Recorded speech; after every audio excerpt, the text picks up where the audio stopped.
Views and opinions of any of the guests of After Hours AM are not necessarily the views and opinions of After Hours AM, its hosts, its staff, or any of its affiliates.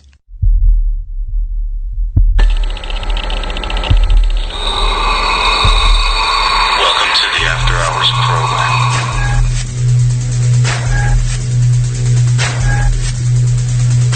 Are you ready? It's alive! It's alive! It's alive! Now broadcasting live from the After Hours AM studio, Joel Sturgis and Eric Olsen.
Welcome to After Hours AM, everybody. I'm your host, Joel Sturgis, and right along with me, Eric Olsen. Hey, Eric, how you doing, man? I hear that you got some stress around your household. Oh, man. Today was maximum stress. Now, it's the kind of stress I'm okay with. Yeah. As you guys have been listening for a while know, back in the summer and, well, really, for much of the last year, but things have been much better now for a few months. We've had some health issues. Sure. My parents were going into assisted living, just all the same stuff when people are aging. So that was all really hard and stressful.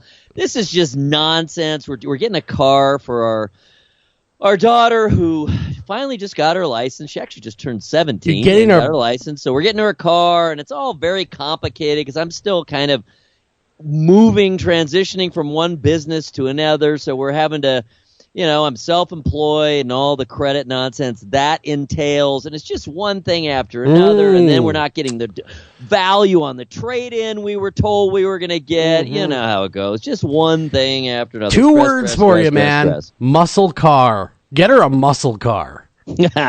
Well, it's picked out. We know what we're getting. What are you getting? Wheeling and dealing. Well, we looked at a whole bunch, actually, of used cars. We had kind of more like a price range rather than anything else. Sure. Her priorities were, it must have an aux port so she can listen to her phone music. That was the number one priority. Number two was, I must like the color. Wow, so really an aux port. Okay, now, what the hell is an aux port? Auxiliary input. Oh, okay. Oh, yep. When I was a kid, I was just happy. I was just happy it went down the road when I was a kid. My first car was a 1977 Mercury Monarch. Cool. But it did have a nice engine, a 351 Cleveland engine in it. Oh, my goodness. I don't know what that means. That was a big engine. It was, for the time, that was one of the top-of-the-line Ford engines. And that thing would scream at a 4-speed on the floor. Oh, even to this day, it was a rusty piece of junk, but boy, it was my piece of junk. And it had power. It did. It had power. And that meant freedom. You could squeal the tires. You sound like a Bruce Springsteen song. Yeah. No, I get it. It's just hilarious that her set of priorities. So anyway, she found one that we all agreed was definitely, she had actually very good judgment. It was the newest one. It was the second to lowest mileage one. And it was certainly in the best shape of anything we looked at. So all of that was good. Plus, she really liked the color. The body was really good. No issues whatsoever. What year? So, I mean, it was a good choice. It was a Hyundai. Honestly, I don't even remember what model it is. Okay. But it was a 2012 Hyundai. Oh, so you guys are. Sedan. Oh no, the payments then, right? Financing and all that crap that comes with that. We had a down payment, and we're trading in a car. But like I said, we thought we were getting more for the trade-in. So now everything's rearranged. I'm not there because I'm doing a radio show. So my poor wife's sitting there being put through the ringer. You know how it is. You sit there forever, and they got the light beating down on you. You keep signing papers. Yep. No, there cannot be more papers. Yep. And then the last thing, just to get the car that has not been driven, the car I start it about every 2 weeks, but it's been sitting in the same place for months. What kind of car you traded in? I'm a car guy, so you know. What am I trading in? Yeah, what kind of car are you trading in? A 2000 Toyota Avalon. Oh, those are nice. Very nice and very expensive car, but it is 16 years old. Well, true. And it has a lot of miles. And it's been sitting outside. So anyway, here's the last thing. I knew we were going to have to jumpstart it because there's a interior light that we can't get to go off. Gotcha. So once the battery's on, the light is on, and eventually, of course, the light drains the battery. Is it your dome light, perhaps, in the vehicle? It's one of the dome lights. You know, there is a central fuse. If you pop the hood of the Avalon, there will be a fuse box sitting there. There will be a central fuse that controls those lights. Just those lights. You can pull that fuse. Wow. Well, that would have been good to know. But it's all water under the bridge now. So we had to. I know. Listen to me. Now, listen to this. I had to jump it. All right. With a motorcycle. Sitting in this same parking space, like I said, for months and months and months. I do start it up. I move it around. Every once in a while, I'll move it over a couple parking spaces, right? Sure. All right. So it's there. We get there tonight. We're in a huge hurry because I had to prepare for the show and get the article up and all that on America's-most-haunted.com. Needless to say. Exactly. And we get there tonight. There's a car on either side. Oh, no. How are we going to jump it now? Exactly. So, of course, we wishful thinking, these are long jumper cables. Maybe they'll reach. Well, of course, they might come close. You just never know. They didn't. So then we had to drive up onto the sidewalk. Oh, man. With one set of wheels, the right side of the car, deep in wet grass, while the other side's on the sidewalk. And drive along about, 100 feet to get to the car.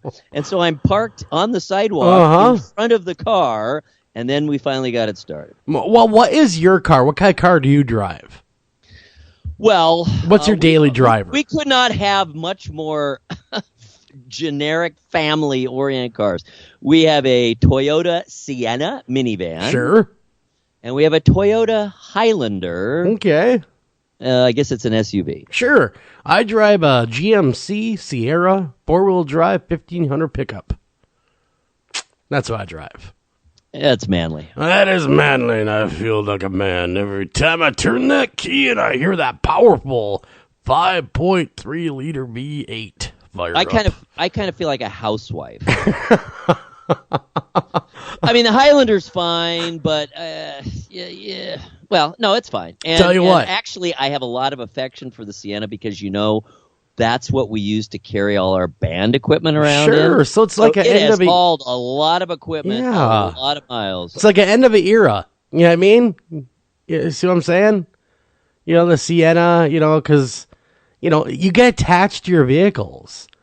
I do. Kind of do. I'm not really very car oriented. Yeah. I want cars to work well, look okay, just not look crappy, Sure. And have some nice, cool guy features. I like a, reasonably good sound system, and I want to be able to, we got to have our satellite radio. Yep. Radio I hear going you. on. I hear you. I like a seat warmer in the winter. Oh boy, items here and there. I like anything that's fast. I don't care much about it. Because I've owned several sports cars. Let's see, I had a '69 Camaro convertible. I had a Mazda RX-7 with a rotary 3 engine, which all the car guys out there be going, yeah, hell yeah. That goes 0 to 60 in about 4 seconds. I've always had big engine cars. I've always enjoyed trucks. Are my favorite, of course, because, I'm a truck guy. But yeah, I hear you. I do get attached to my vehicles where my truck, believe it or not, is a 2004 and it's got 91,000 miles on it. And yeah, she's getting up there in age, but man, they run so well, you have a hard time getting rid of them. Well, and that's not too many miles. No, it's pretty low miles. But anyhow, getting away from cars, and I realized, let's get away from cars and all that kind of good stuff. I was, evidently the black-eyed children are making their way around the internet again. Are they now? But this story is coming to us from Week in the Weird over there. And that, of course, was written primarily by our good friend over there, Greg Newkirk over there. And basically the witness report says, I let the black-eyed children into my home, and now I'm slowly dying. Oh, my. This is how it goes now. In the last few years, the black-eyed children have been a frightening phenomenon in the paranormal landscape. It has swept the internet as well as many, many message boards along the way with encounters of these mysterious black-eyed children. But no one has ever, to my knowledge, until recently, let them in to their home. Because they come up to your door and they go, let us in. Let us use your phone. We're just children. Well, evidently there was one taker. Oddly insistent. And oddly mature in some way. Yes. Well, really, the story starts off, and the lady's name is Molly, I guess, in quotations, because evidently she doesn't want to be known who it really is. Let me start in the beginning, she says. The black-eyed children arrived at my home late one evening, knocking on the door, and they looked harmless enough. One boy, one girl. Both of them had hoods up, but I did notice that their eyes are a bit peculiar. But they seemed like young children that were truly lost, saying, can we please use your phone, or let us use your phone. Let us in. But she had never heard of the black-eye phenomenon, child phenomenon, until that after her encounter.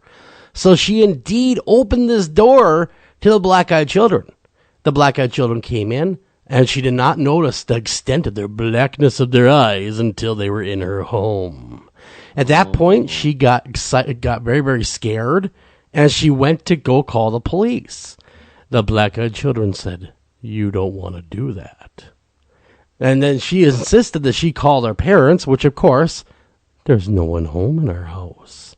They always speak monotone. You know what I'm saying? All those black-eyed children. I'm trying to do my best, But evidently she did end up calling law enforcement. But after this, get this is the kicker. After she had her touch and run-in with the black-eyed children, she has an undiagnosed illness that is allegedly taking her life. Oh, my God. No doctor can tell her what she has. It's a mysterious illness. For the ever since last year or so, she has been slowly dying. That is awful. I mean, how is she making that connection? I have no idea. It doesn't go into it. Yeah, it doesn't really, it just kind of goes into it as I'm putting this together in my own head, she says, that I was healthy until my brush with the black-eyed children. So interesting. And what is her condition? What it's undiagnosed. Fatigue, lightheadedness, being sick, all around just not being well. She lived outside. She lived in rural Vermont, by the way. So if you're in Vermont, in a tight-knit community where everyone knows each other and all the people generally know who's in the neighborhood, that's why she was taken aback when these children showed up at her door that she did not know. That seemed to be out of place. Personally, I would not have opened the door to them. I don't know about you. No, I wouldn't either. But, of course, we're aware of the black-eyed children phenomenon. And if odd, monotone-speaking children in hoodies show up at my door, I'm going to get a good look at their eyeballs before I do anything. Well, sure. I mean, I would, too. I would not be opening the door to the black-eyed children anytime soon. No. Because we are informed. We are informed people. If you listen to After Hours AM, you just might survive. And we have informed consent and whatnot. We do have informed, whatever, consent. We have conformed consent. Hey, speaking of madness and craziness. Yes. I know that you have been watching the debates. Yeah. Although I could not last through all of last okay. night. Just got to I know I had to stop here for a minute in the middle of the paranormal to cover this because we had to do our due diligence as a radio show to cover this. I got it. And what did you think? Well, I mean, to be honest, it was more of the same. It was very, very much like the last one, where Trump started off fairly reasonable and fairly focused on issues. You know, he did talk about issues, whether you agree or not, doesn't really matter. At least he was addressing issues as issues. He was reasonable. He was even perhaps presidential in the broadest sense. But same thing happened, same pattern. He allowed himself to be provoked, I don't know, irritated, baited, whatever the case may be, by Hillary, and then he just started doing all the same stuff. He was flapping around. He's doing his sniffing, so he sounded like a total toot head the whole time. and he kept interrupting, and he was so rude. You know, it's just and at one time I found Hillary Clinton's voice, especially when she was public speaking, to be incredibly annoying. Oh my God, yeah.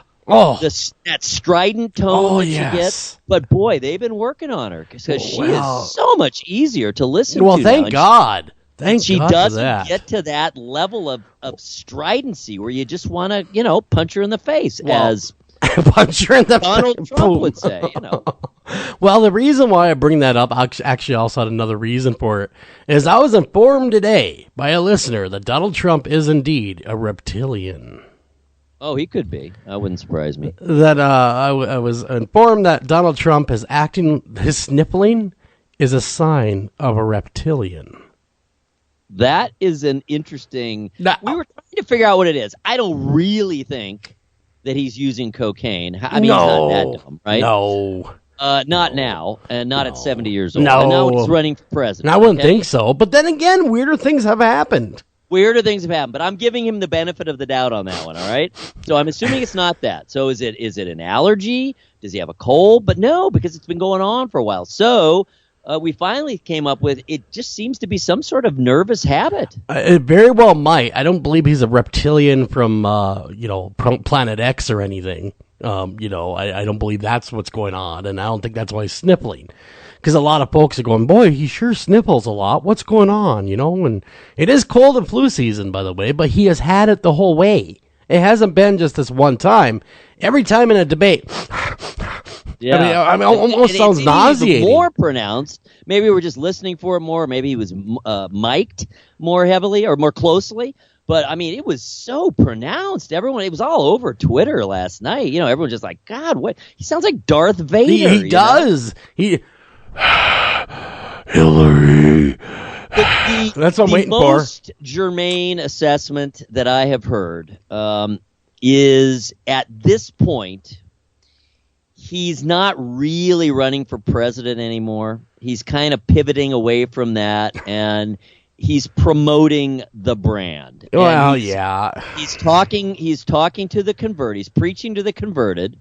He's clearly not trying to win over the middle. I mean, clearly, right? Yeah. Because he's just doubling down on his most extreme views. So do you think that he has given up the presidency and just kind of thought, well, I'm not going to win anyway. I might as well just get my last kicks in while I'm here? Well, no, but I think he's also trying to develop a constituency, whether it be for a new TV network, there's rumors about that, a Trump TV network, or something where he can manipulate what will turn out to be, I mean, let's face it, tens of millions of people. Yeah, that's true.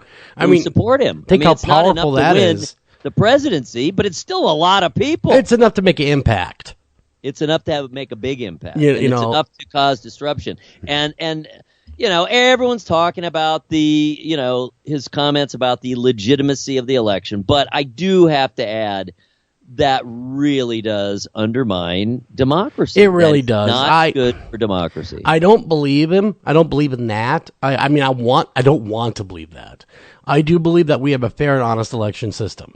I think that democracy is alive and well, despite whatever he is saying or any, chatter you hear in the non-mainstream media, and you've heard it too, the ranting, raving. If you tune into any of the political talk, they would have you believe it is a rigged system.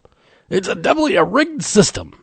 And that's the other thing they're trying to in defense of his statements. They were saying, well, they're talking more broadly, and we're not literally talking about the actual election and the counting of votes as being fraudulent, because there's just no evidence of it, and the percentages would just be so teeny tiny. No, and in the end of the day, the Electoral College is what puts the president in anyway. That's right. So look at let's go back to Bush Gore. Gore won the popular vote. And Bush got the Electoral College. He's the president. That's right. And that's happened before. It was not the first time, and probably won't be the last time either, because that's just the way our system is set up.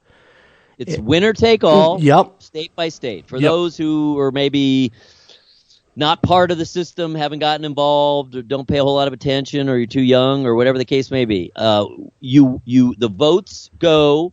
The popular vote is tallied up within each individual state. Whoever wins that state then gets all the electoral college votes from that state. So you could have a relatively close popular election. It could be within a handful of percentage points, and yet you could still have a landslide in the electoral college. And vice versa. Yes, exactly. So, we will see how this all pans out and how this all shakes out.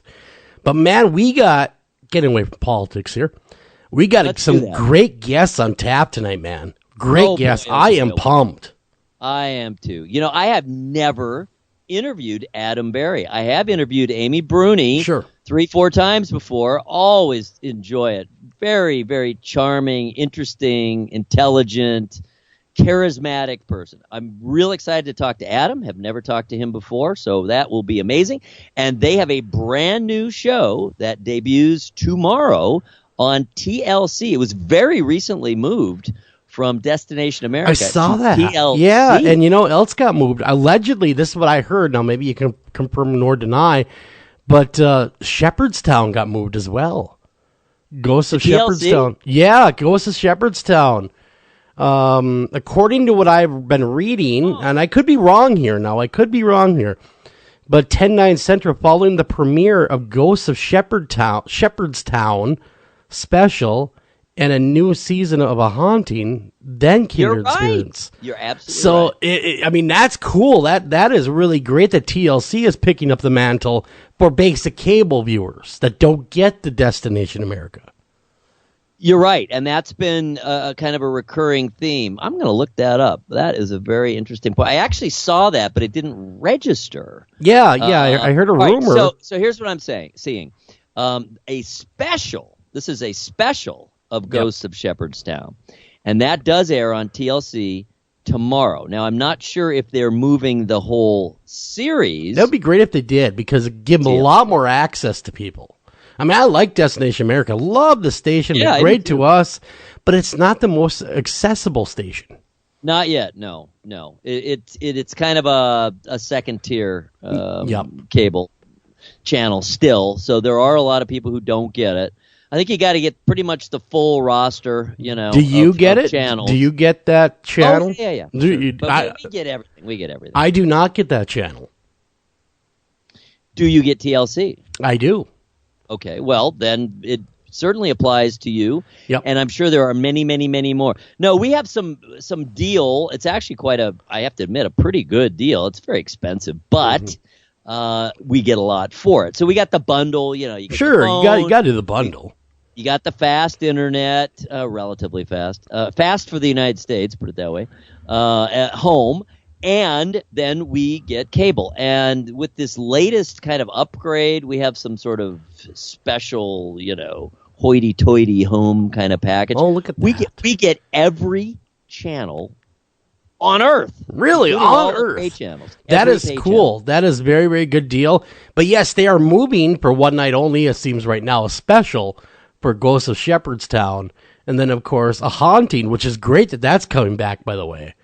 And then, of course, Kindred Spirits. I mean, that's a great lineup for that night. That is a Friday night. That is a spooky, spooky Friday night.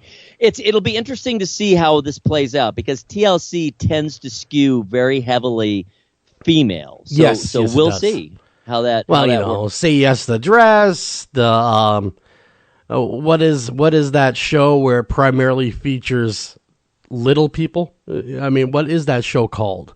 Big World. There it is. Yes. I knew I was getting half the name. But yes, they primarily lean towards that kind of programming. So it kind of shocked me when TLC in some ways was picking up the paranormal as much as they are at the moment. Yeah, among their shows right now, 90 Day Fiancé, Jill and Jessa, Counting On. I don't know what that means. I have no idea. Little Miss Atlanta. Toddlers and Tiaras. Oh, that show freaks me out. That show freaks me out, though. And Out Daughtered and Cupcake Cam Live? I don't know. Anyway, that's pretty darn female. That is very female. It's the estrogen channel. But that's all right, though. They are bringing the paranormal over.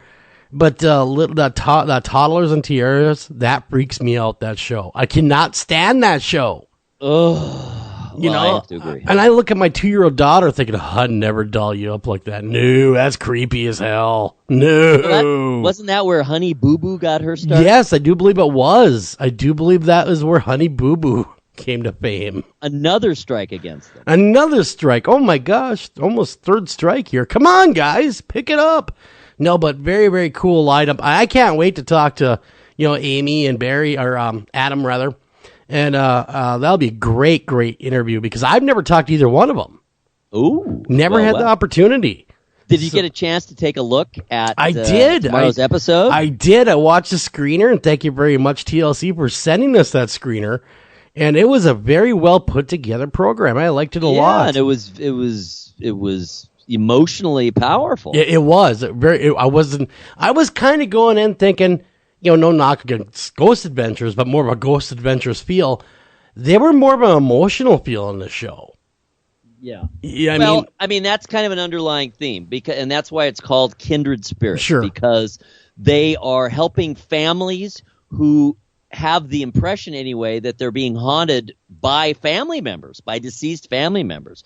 And they're also people who feel kind of stuck where they are, whether it's financially or it's a family situation where the property, the home, has been in the family for years or generations. Yeah. So people feel kind of attached to a place. So they are coming along and trying to ascertain, who are the spirits, where do they come from, what are their issues, and then where possible, if possible, helping them to move on or trying to reconcile the relationship between the spirits and the living, because that's a fraught situation. Yeah, very, very interesting situation. Oh, by the way, this Sunday, of course, is the return of The Walking Dead.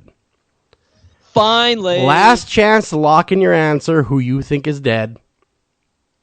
I'm just going to circle all the way back to the most obvious reply from the beginning, Glenn. I'm going to go Abraham. Or could be. What else? It could be Daryl. What's being implied now, I know what you were just going to say. What's being implied now is there's going to be 2. Yes, no, that's a rumor I heard too. But so it could well be the 2 of those. Would you be surprised? Well, see, now I would think that they'd kill off Reedus because he's not original to the comic.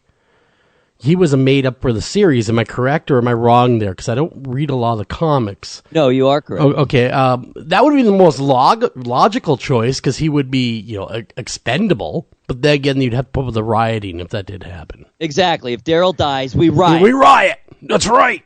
Take it out on the city. And by the way, again, big congratulations to you and the Indians over there, the Cleveland Indians, going to the World Series, man. I am proud of you. I haven't been there since like 1997.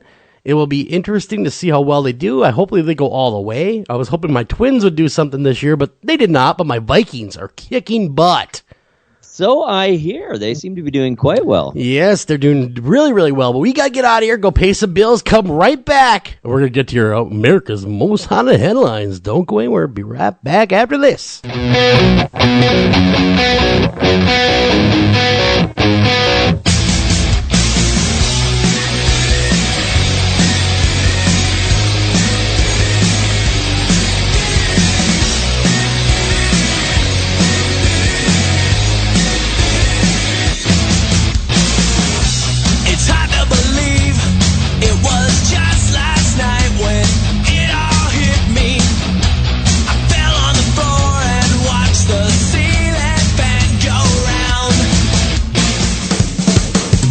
Anavar Media LCC is a dedicated team of professionals committed to helping business development scale and protect their websites, mobile applications, enterprise software solutions in the Northeast Ohio area.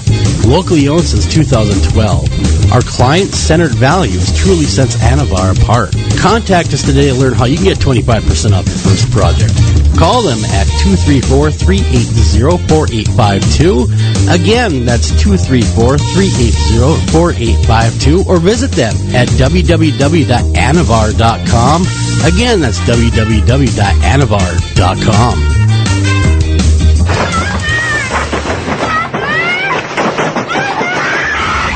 In 1999, The Exorcist was voted the scariest movie of all time. Your daughter doesn't say she's a demon. She says she's the devil himself.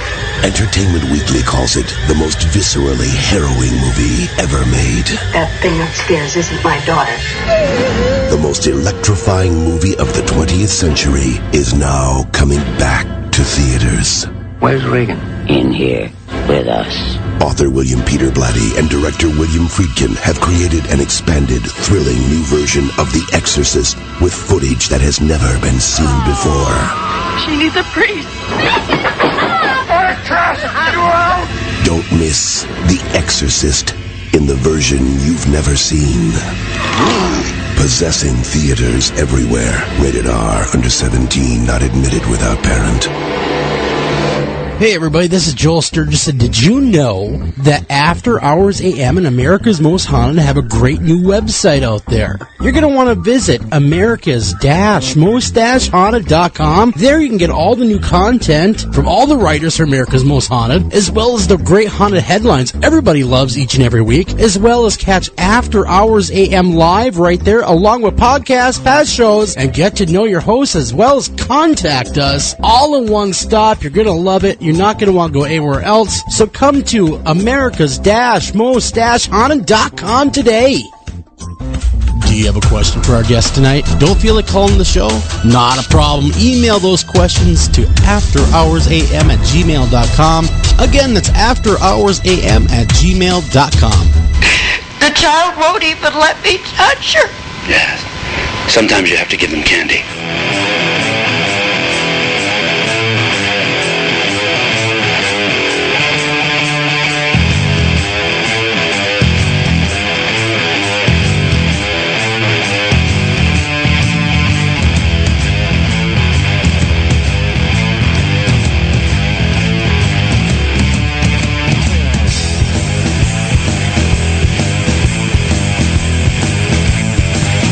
And welcome back to After Hours AM, everybody. I'm your host, Joel Sturgis, right along with me, Mr. Co-host, Eric Olsen. That's right, man. How is everything coming together over there, America's Most Haunted, the Twitter feed? Because we are, like, on the doorstep almost to Halloween.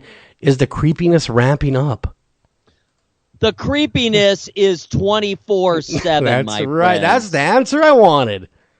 Yeah, and I'm having fun. I love doing, as you know, holiday stuff, especially Halloween. So I've been writing up a series on Halloween symbols and customs. The latest one went up yesterday, and I look into the meaning behind the colors orange and black.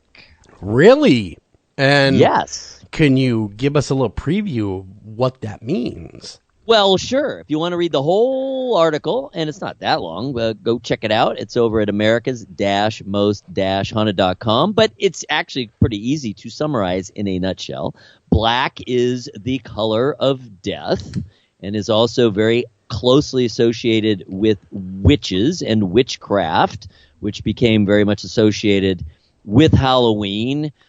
Back in the 19th century is when witchcraft started becoming somewhat less serious and less of a threat, like an existential threat. So it started becoming there was a little bit of kind of fun and glamour to it, and it became associated with Halloween. So black, but basically it's the color of death and always has been. It's the color of mourning.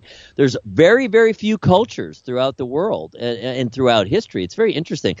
It's one of the few commonalities between cultures that almost all of them have associated death with the color black. And as far as orange, it's really kind of the diametric opposite of black. Orange is very much a life-infused color. It's the color of fall. It's the color of the harvest. Okay. So it's a lot of various vegetables and fruits and grains, and then obviously leaves.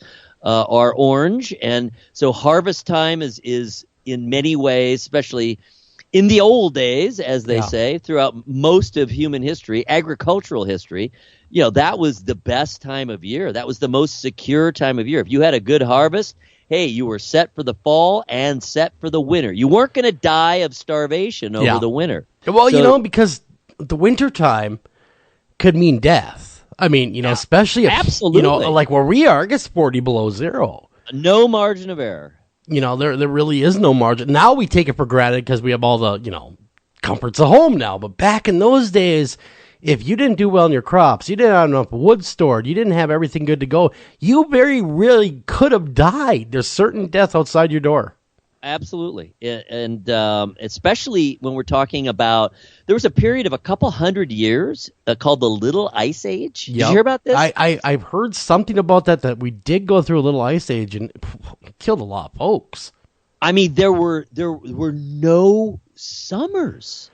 Wow. There was 1 year, there was literally no summer. Wow. I think that was actually caused by that was a volcano, so it was ash up in the air.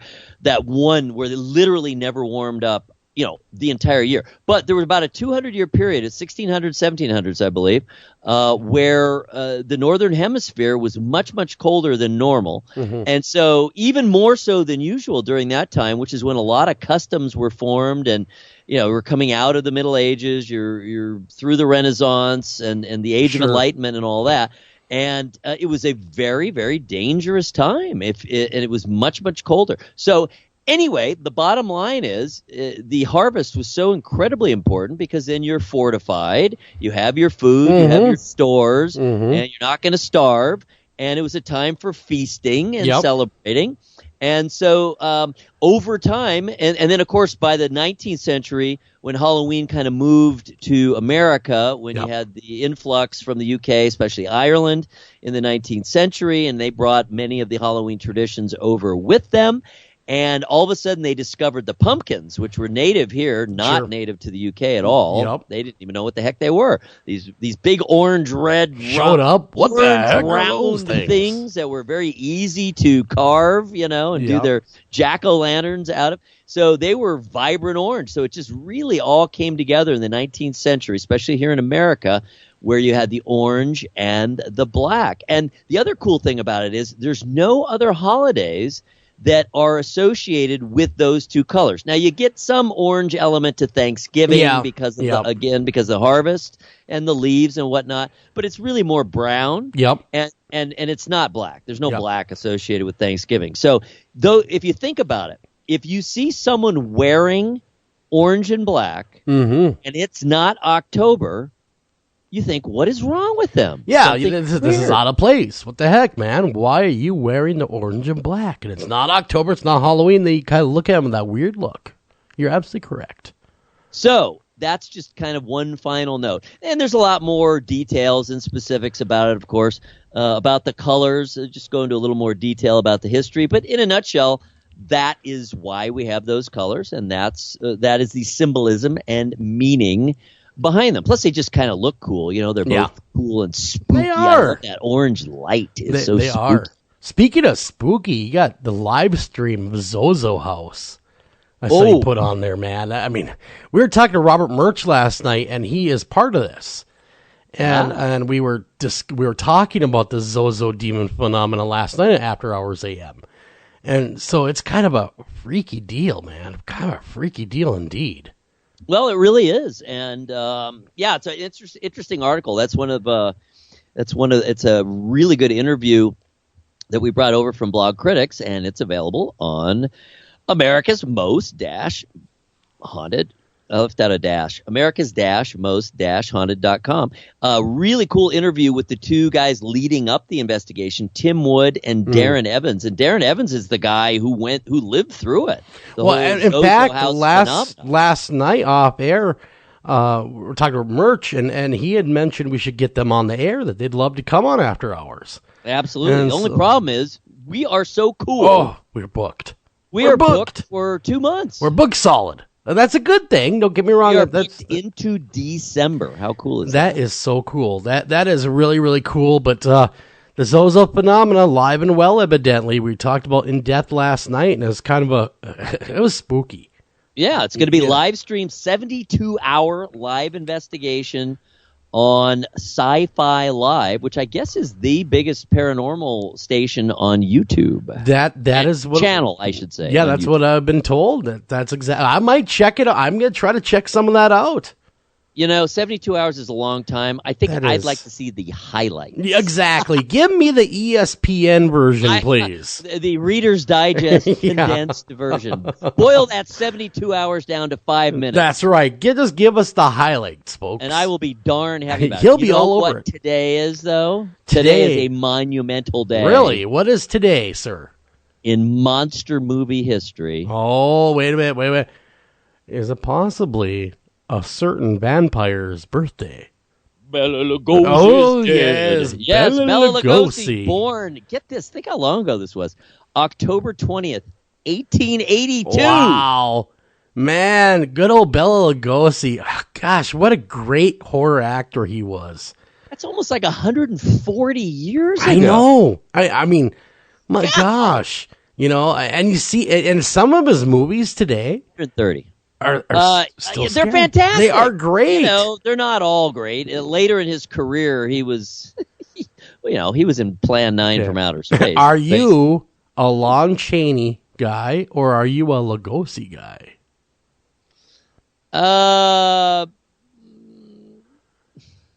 Probably Bela Lugosi. Yeah.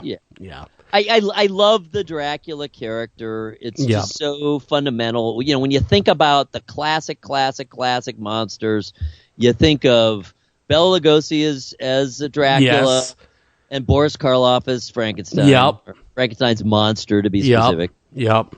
And Lon Chaney did a lot of great stuff. Lon Chaney Jr., I guess we're talking about. Yes, or exactly. are we talking about Senior? We're talking about Junior. The one that was, didn't he play the Wolfman? He did, and very well. Very well. He was another great actor. Maybe even a better actor than Bela Lugosi. Well, but Bela Lugosi was just so iconic. He was the archetype. I mean, he's the one that set the table. He did. For everybody else to follow. Exactly. So, happy birthday, Bela. And he actually had a house later in his life in Lake Elsinore, California, where my brother lives. Oh, interesting. Very, very cool. So you have a bit of a connection there to Bela. We do. Hey, speaking of great articles, the Akron Beacon Journal has always been thought of as a very, very high quality paper for a medium-sized market because Akron's not a huge market, although it does kind of bleed into Cleveland too. But there's a great story on the Farnham Manor, very haunted, very interesting history right here in the greater Cleveland area, Richfield, and that is. boy, you want to read it, want to see how it's done to do a really good, interesting, thorough job of profiling the history, not only of a location, but of the haunting and of the personalities involved. This is a great article. Well, so again, I was going to say pick up a copy of America's Most Haunted at better bookstores everywhere. Well, there's that, and I appreciate that very much because it is kind of a similar formula. You're right. It is a similar format. But this is a really well-done article, and I highly recommend it. And, again, it's right here in Richfield, Ohio. It's called the Farnham Manor. You have so many haunted areas in Ohio. It's not even funny. It is crazy go nuts haunted. It is really haunted. When you start looking at the different locations, Ohio is right up there on the list of haunted. And we got cryptids. Yes, yes. We got Bigfoots running around, running amok. We got all kinds of. Yep. You got all that stuff going on in Ohio. Who knew Ohio? We have UFO reports. Ohio is a lot going on. Okay, what is your thoughts? Why do you think Ohio, of all places, why wouldn't it be, but why do you think it's so darn haunted? It's a very good question. I don't think it's any more paranormally active than, say, Pennsylvania, which is right next door, because there's a ton going on there, too. I think it's a combination of relatively lengthy history for the United States anyway. Because the farther east you go, kind of the older it is in terms of Western people anyway, not the natives. And so it's a combination of that. It's a combination of all different kinds of people. Okay. Every manner of ethnicity. And that's why Ohio is the swing state, because it's literally a microcosm of the nation. Yeah. It kind of represents both the urban and the rural and farm and suburban. It's all here. And so none of those are really good answers, but there's a combination of plenty of open space and farmland with cities. So I think you get more of the hauntings in the towns and the cities, and then you have some of the cryptid stuff in the open farmland. Sure. And if you go to the far southeast, you're starting to get up into the foothills of the mountains of the Appalachians, so there's some of that going on there. I honestly, I don't have a really good explanation. It could also be simply there's more focus on it. People are paying more attention. Yeah, very well could be. Ohio, though, has always been just on towards the top of the list for, I want to say, decades. Yeah, being, one of the more active states to go visit if you're a paranormal enthusiast. I think there's a lot of interest, and of course, interest, as we've discussed many times. You tend to find what you're looking for, and I think people are looking for it in maybe higher numbers or higher percentages than elsewhere. But I don't know. Ultimately, my answer is I'm not sure, and I don't have a really good explanation. Hey, you know what's going on right now? Rocky Horror Picture Show on Fox? Rocky Horror Picture Show on Fox. Yes. Amazing how you knew that. I just knew because I think my wife is watching it. I wonder if we're recording it. She is a Rocky Horror fan. I imagine we're not recording it because I didn't remember to do that. So, Catch it on Hulu. We haven't really explicitly said to follow along and to see the pictures and get the links. Please go to Twitter and go to @AMHaunted. Be sure to follow us, like us, retweet, do whatever you want. But it's the paranormal hotspot in terms of news and entertainment, both media and real world. Yep. It is the place to be to get your paranormal headline fix. Speaking of media, got a cool link. Everyone loves 90s, even I, who was not a kid. I was an adult, very much an adult in the 90s myself. But I had young kids in the 90s. And so I was watching all the kid shows and the sitcoms with them. And we got a great article in E! Online where they look at the best Halloween episodes from favorite 90s sitcoms. Oh, I remember the 90s well. I was in high school at the time in the 90s. I was not. So I do remember those sitcoms. I remember sitting through them, rather. some of them, because, by that time I was in my late teens. You're out and about. I kind of do my thing, drive my muscle car, talk to the girls, going, what's up, baby? And, that kind of stuff. What's happening, baby? What's happening, baby? Want to go ahead and get in my car? Want to go for a little ride? That's a lot of muscle. There's a lot of muscle. Anyway, real good selection, and there's gifts for each one, so those are always fun. And it's Boy Meets World. Oh yeah. And it's let's see what else is on there. I think Roseanne. I don't remember. I'll have to go back and look. But lots of good stuff. So go check that out. We have the link to that. Now check out this next picture. See, you can't see it if you're not on Twitter at AM on it. Look at the inside. There's all these photographs, and this was my favorite one, of the inside of a glowworm cave in New Zealand. Look at that. That is a cool looking picture. It almost, at first I thought stalactites. Yeah. Coming down and maybe some light through the cave wall or something. But wow. Glowworm. That is cool. Everyone needs to go to AM, or America's Most AM Haunted over here at Twitter, of course, and take a peek at this. This is definitely interesting and different. You won't regret it at all. That is cool. If I ever make it to New Zealand, I have been to Australia, but I have not been to New Zealand. You've been down under. Yep. We went for the Sydney Olympics. Okay. In 2000. That was an amazing trip. Too short. Yeah. But if I make it to New Zealand, which I would like to do, I must visit this glowworm cave. It looks very cool. Very, very cool. Definitely very cool. Worth checking out. Back to the media here. We're both big John Carpenter fans. Oh, love John Carpenter. Very cool listing of iconic Southern California filming locations from John Carpenter films. There's a whole bunch of them, but including Halloween, Christine, The Thing. Where was The Thing filmed? Well, partly in Southern California. Well, how did they... Okay, the winter scenes, though. The desolate winter scenes. I don't know if any of that was real or not. Oh, interesting, because, it was in the mid-'80s, early 80s it came out.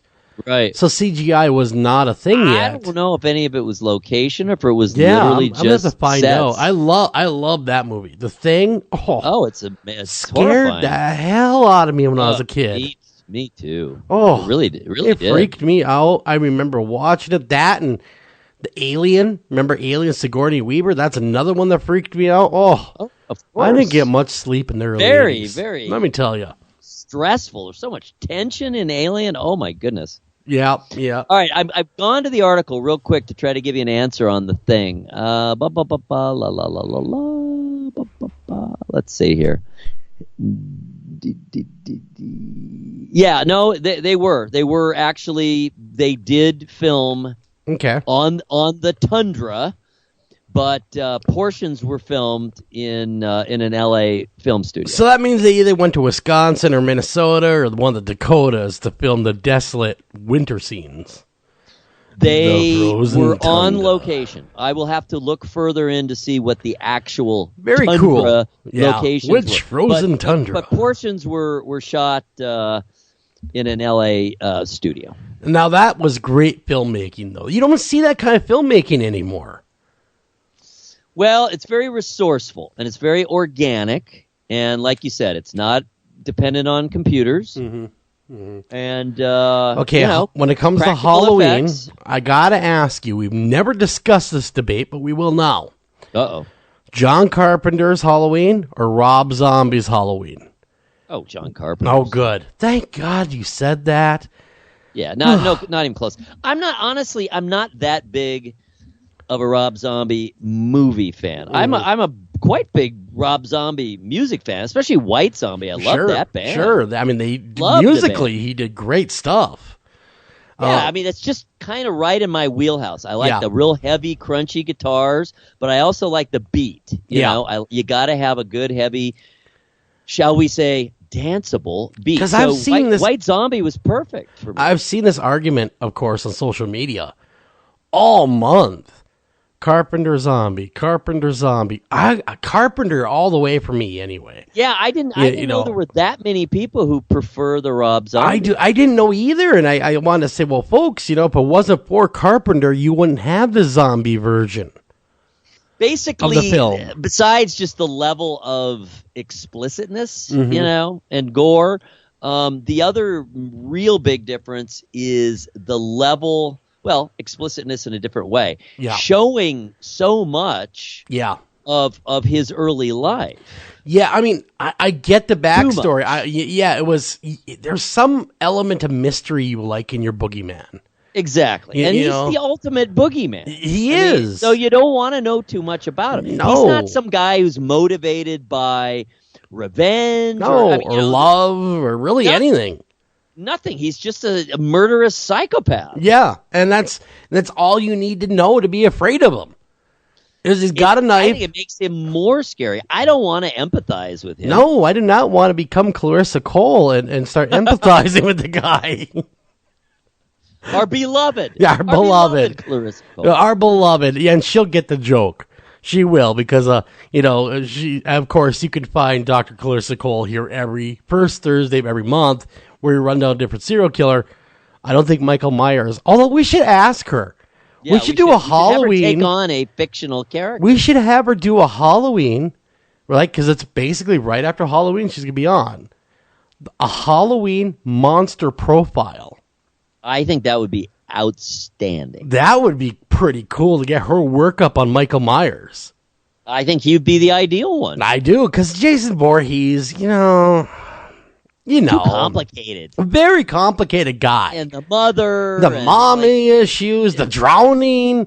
His story sort of mutates over time. It does. Then he becomes a zombie, evidently, because he comes back to life over and over. And I don't know. I just, I don't mind Friday the 13th movies. They are what they are, and sure, they're kind of fun. But that Halloween series, especially the Carpenter series, and borrowing the third one, which Season of the Witch was fine on its own. It just was not a Michael Myers movie. Right. It has a psychological thrilling, someone could be out there like him. They could. And it was brilliant. And it was cheap. It was made for tens of thousands of dollars. Yeah, they did it for next to nothing. And it was very resourceful and lots of youthful energy. Everyone involved was super young. I think Carpenter was under 30. Yeah, he was young himself. And what a great film. I know he's coming back to make another one. I heard he's going to redo Halloween himself. I've heard that I think that's true, yes. That he's going to come back, because, that is the way it should be done. John should come back with the new technology we have available to us and do another movie. Update it. Sure. Update the movie. Totally get it. Totally embrace it. It's the original creator coming back to redo his creation. I'm totally down with that. Yeah, but I agree. I remember watching Halloween, the original, for the first time when I was in college, the end of college, kind of tail end of college, and I was watching it in a frat house. So a bunch of, theoretically unfrightenable frat guys, and oh my God, everyone in there was terrified. Oh, I bet they were. Their eyes. You had people putting their heads between their knees. You got to remember, we're a lot more used to this stuff these days. We've been exposed to so much more. Oh, we have so many more, slasher films and levels of gore and levels of realistic gore. Oh my God. And we're just a lot more used to it. Like when my daughter, the one we just got the car for, or we're getting the car for, although I think they did arrive here this evening. I think the car is now here. I believe. Good. I hope. I hope it didn't drag on much longer. But anyway, she watched Halloween. I think we watched it maybe 2 years ago, so she wasn't that old. She was, like 14 or maybe just turning 15. And she laughed it off. She was just jaded. She was never afraid, didn't bother. Just, this is silly. This isn't even scary at all. But man, I'm telling you, when I saw it, it had me on pins and needles. Oh yeah, now they're so used to the Walking Dead and Ash versus the Evil Dead kind of gore, where it's over the top. Over the top. So they don't really appreciate the small nuances of terror that are there. Yeah. and in some ways, over time, sure, techniques are developed, filmmaking techniques and techniques for ratcheting up the tension, and of course, obviously, we all know about the many ways to induce jump scares and all that. So, I understand it. I see how kids get so jaded. Oh, but absolutely. I'm telling you, that one, for its time, it was really, really scary. And it is still, it's always considered one of the top horror films ever made. By far, man. And of course, you could check all this out over here at Twitter, AM Haunted, or better yet, go to America's-Most-Haunted.com. Check everything out over there. We got to run to the Fox News, everybody. When we come back, Amy Bruni, Adam Berry, right here. Don't go anywhere.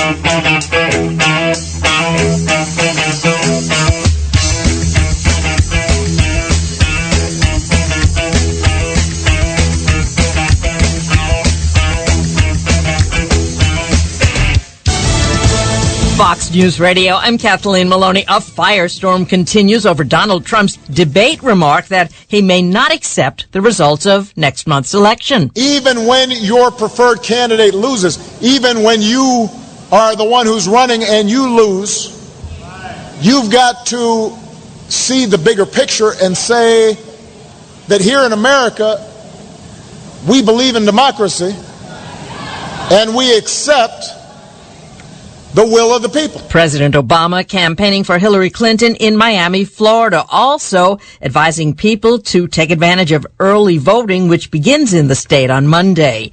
Trump clarifying his election comments. Of course, I would accept a clear election result, but I would also reserve my right to contest or file a legal challenge in the case of a questionable result. Right? Trump speaking at a county fair in Ohio. Iraqi and Kurdish forces are confronting ISIS suicide bombers in the battle to retake Mosul. Today, Prime Minister Abadi came out and said that everything was going well. It was ahead of schedule. What I can say, it is only ahead of schedule if the schedule was to move very slowly, because that's what we're seeing here. Resistance is tough. And frankly, today was some of the fiercest fighting that they have seen. Fox's Benjamin Hall, an American service member, was killed in Iraq by a roadside bomb today. Special operations forces are advising local troops in the battle for Mosul. Another Takata airbag-related death. The National Highway Traffic Safety Administration says a 50-year-old California woman died when the airbag in her Honda Civic ruptured and sent shrapnel flying into the vehicle. It is the 11th known U.S. fatality attributed to those airbags. Fair and balanced. The winner of the final presidential debate was the moderator. Fox News Sunday host Chris Wallace is being praised. From the New York Times to USA Today, the Times wrote Mr. Wallace mixed humor with scolding and persistence with patience to guide his charges towards the most substantive encounter of an unusually vicious election. USA Today wrote Wallace put on a clinic on how to run a debate. Politico wrote the first moderator in Fox's history was fair and balanced. And author Stephen King wrote Chris Wallace did a good job, like a veteran teacher monitoring detention hall. Wallace is the first Fox News anchor ever to moderate a general election presidential debate. Michelle Polino, Fox News. Some 70 million television viewers tuned into that third presidential debate, according to early estimates. That's more than for the second debate, but fewer than the first. An NFL player feeling the heat after emails and journal entries indicate he mentally and physically abused his wife. In one entry, Giants kicker Josh Brown writes, quote, "From the bruise on your leg when we argued to the zipper that caught you last April, I am ashamed and disgraced to call myself a husband." The disclosure of the journals and emails leading the NFL to reopen their investigation into Brown, whose now ex-wife says abused her on at least 20 occasions. Team president John Mara and the league say they were not told by a Washington sheriff's office about the 165 pages of new documents until this week. Fox's Chris Honig says Brown will not be traveling with the team to London for their game against the Rams Palms Sunday. The world's largest airline reports plunging earnings. American Airlines blames more empty seats and higher labor costs for a 56% earnings plunge in the third quarter. The carrier says it would have been even worse except for continuing low fuel costs. I'm Kathleen Maloney, Fox News Radio.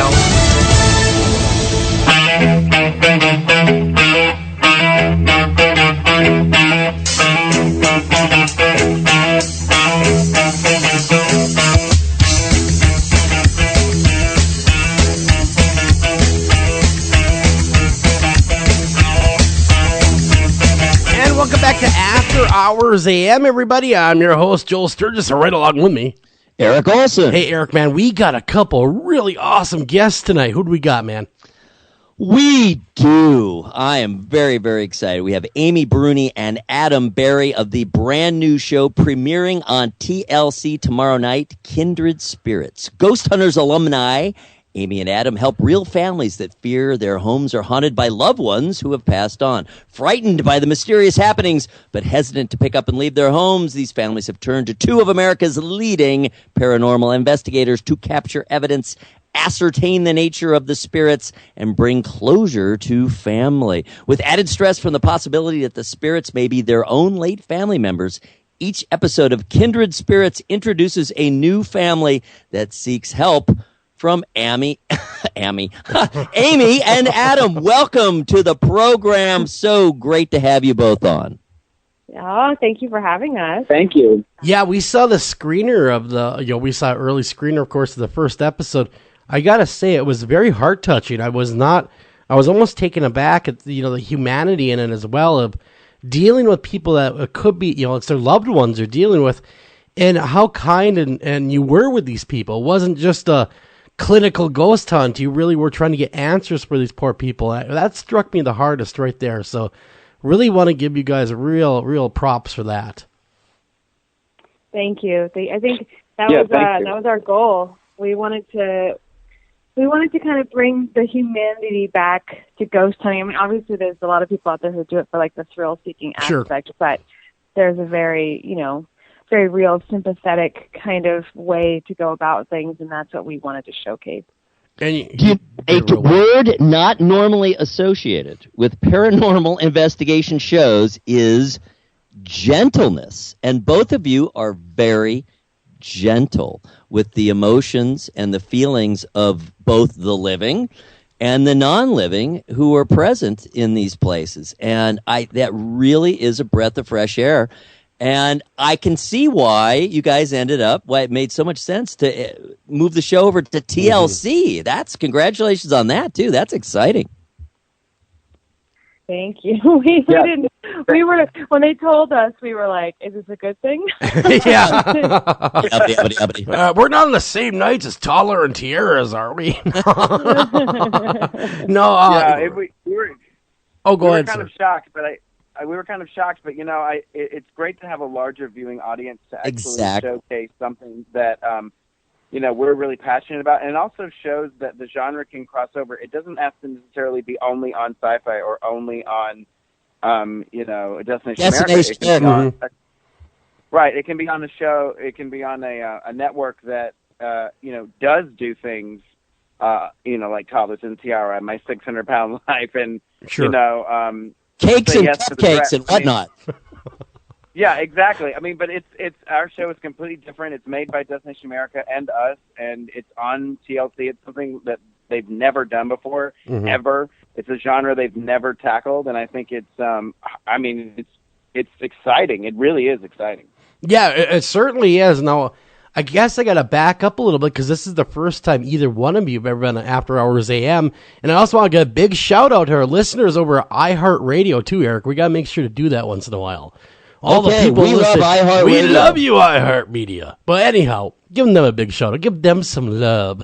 But now, Amy, what got you, I guess, let's back it up for a minute. What got you interested into the paranormals and became a star into it? Well, that part wasn't planned, but I got into it because I was raised in a haunted house. I lived in this little house in Alameda, California that had a ton of paranormal activity going on when I was a child. And my family, they're kind of new agey and kooky. And so they always told me that that was just part of life and that it wasn't anything to be afraid of and that ghosts were totally normal. And so I never thought that they were something to be feared. I was not raised to think that ghosts were spooky. And so I did, however, become very interested in what they were because I didn't understand what was going on in my home. And so I started doing a lot of research and studying and reading, and that interest just carried on into adulthood. And, you know, it kept going. I had a very normal job at one point, but I ended up producing a paranormal podcast and met Jay and Grant from Ghost Hunters, and then they asked me to be on the show, so I did that, and then my entire life changed after that, obviously. All began with a haunted house, and then you did your own podcast. See, there's a lot of podcasters out there that listen to this show as well, and so, I mean, that's important because, you know, look how that sprung, you know, it was a springboard into what you're doing today. Yeah, I mean, it was, I don't know, it was so long ago. It was Taps Family Radio, because I was on a paranormal team. We were part of the Taps Family Network. And so I started producing Taps Family Radio, and that was how I met Jay and Grant. And so, yeah, you know, if you're producing, as you guys know, a weekly, however, I don't know how often you guys broadcast, but we did it weekly, and there's so much production involved as far as researching guests and getting information together. So it really ingrained me into the paranormal community because at that point I kind of had to know everybody. Sure. Oh yeah, we hear you. We broadcast right now 2 times a week.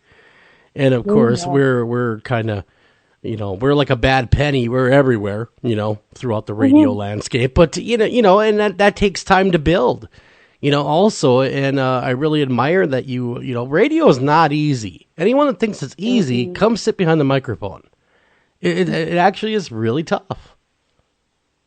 It is, and you have to be the right person for it. It's not always something that can be taught either. It's just a certain personality type. And so I was never like Jay and Grant what happened was the Taps Family Radio was the podcast, and I produced it, and then I started producing Jay and Grant's radio show, which was Beyond Reality Radio. Sure. And so they did all the on-air stuff, but like basically I got everything prepped for them. I would just hand them every question, every bit of information about everything. Man, we need someone like that. Eric, we need someone like that. We do. We need a facts and figures person. We need a younger iteration of Amy is what we need. We do. We don't have any of that. We do all of our own research. Yeah. Actually, what we really do is make it up. Yeah, that's what we do. We kind of, you know, there are no questions in front of us. We just kind of go off the fly. But, you know, between us, we have eons, I guess you could say, of radio experience. So, you know, it's not too hard for us anymore. You know, Interestingly, just backing up as far as the childhood goes, as I understand it, Adam, you had a similar set of circumstances, but kind of the opposite side of the spectrum in that your experiences in childhood were quite terrifying, whereas Amy was kind of casual about it. You were frightened, as I assure you I would have been.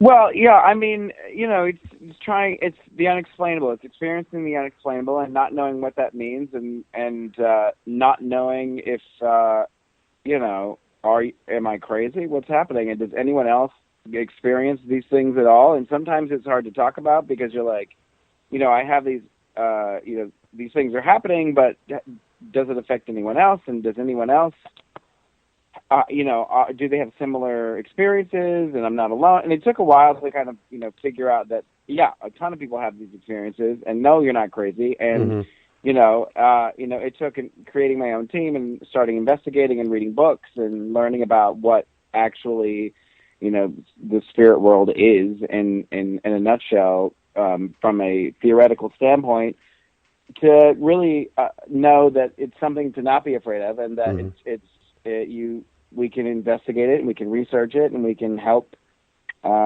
people kind of understand that as well. So yeah, I mean, it's a lifelong hobby, passion that turned into what we see now. You know. Now, what was your path? How did you get into the spotlight, so to speak? So I had experiences when I was a kid, and then I, went to Gettysburg and wandered off by myself on a ghost tour, and I heard disembodied voices and gunshots, and really I didn't know what I had no idea what I was experiencing at the time, and I remember not being afraid of it, but knowing that it was something really special and it was something unique. Mm-hmm. And I knew that I was there for a reason to experience these things. I didn't sleep the rest of the night. I could not sleep, and not because I was scared. I mean, there were moments, laying in the hotel room in the dark, being like, "Well, am I going to is something going to get me?" Yeah.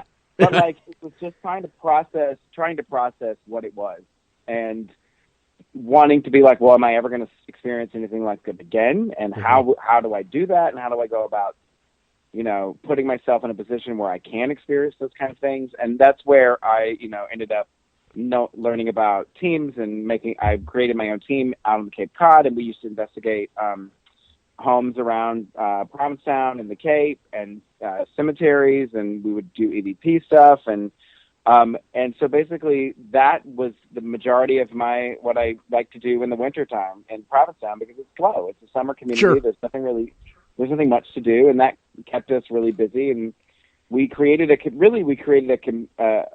page or a community so that people in town could talk about their experiences, because everyone had something to say. And then after that, I found out about Ghost Hunters Academy and applied to be on that, because I thought, well, why the hell not? Mm-hmm. And I ended up getting on that and winning that, and then my prize was Amy Bruni. And so that's a good prize. Come on, man! What a great prize, right? I unwrapped that package, and she sits on my shelf, and she's like the elf on the shelf, and never goes in there. And she's always watching you. She's always watching. Exactly. All kidding aside, I got paired with Amy, and we hit it off really well, and we just kind of had the same natural style of investigating, and we work well together, and we're actually friends in real life, and we get along, and it seems to help us actually investigate. I think the spirit world likes our energy and our chemistry, and they're like, oh, let's go hang out with those guys. And I think that's what sets you... Adam, I don't mean to cut you up, but that definitely sets you guys apart from other paranormal programming. Is the chemistry you guys have on camera, because you could tell you guys are friends off camera, and that makes us as a viewer want to keep watching. Yeah, I don't think you could have planned it. I think shows are created, and they put people together because they fit a certain mold or spectrum or whatever, and they have the tough guy and the tech guy, and they have the the brains and the know-it-all and the girl, and I think it's really cool that they actually gave us a chance to tell this new story and to document these real document what we wanted to show the world. And I think it's awesome that they let us do it, and I hope people watching it. I mean, I hope. I have a feeling they will, but I hope that when people watch the show that they will get that we are kindred spirits. Sure. Well, it premieres tomorrow night, of course, TLC, 10 p.m. Eastern, 9 p.m. Central. Check it out, because, of course, it's a block of paranormal now. You got Ghosts of Shepherdstown is going to be on as well, and a new season of A Haunting. So, I mean, it's a great chance to really tune into the paranormal. But Kindred Spirits is unlike anything else you're going to see that night, because that's something that stuck with me. And Derek and I, we watched a lot of paranormal programming. And the way that... Possibly too much. Maybe too much, man. I mean, geez Louise, I swear to God, it's... they run together after a while, to be honest, all the stuff we've had to watch. But yours really stood out to me, and because like every other person out there, we're all a little bit jaded to the paranormal genre, programming. Okay, where's the lights? Oh, okay, this is going to go on. Yours is totally different. It took a family. It took their needs and put their needs as a priority of the investigation. You're the first show I've ever seen do that.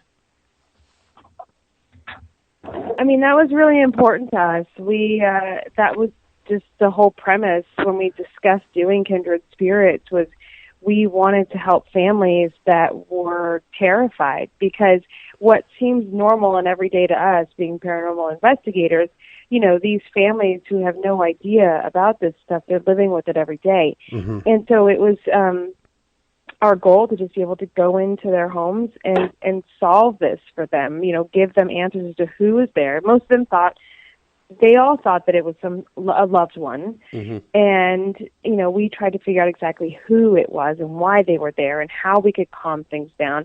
And so it was very important that we showed kind of how traumatized they were, but then at the same time showed a resolution and showed how we got there. And so it's very in-depth, as you saw. We're there multiple days, investigating multiple nights. And we also wanted it to look different. We didn't want any more IR. We were, we wanted low level lighting. We wanted you to see our faces as they really look, not green or gray. Yeah, yeah. So we switched it up a bit. I have a question. We also, go ahead. I was just going to add, we also, we were on Ghost Hunters for so long that we hear what the fans were saying about, what they liked and what they wanted. And if you watch, I know you guys got an early screener of the first episode, but if you notice, when we're doing EVP work, you don't have any music.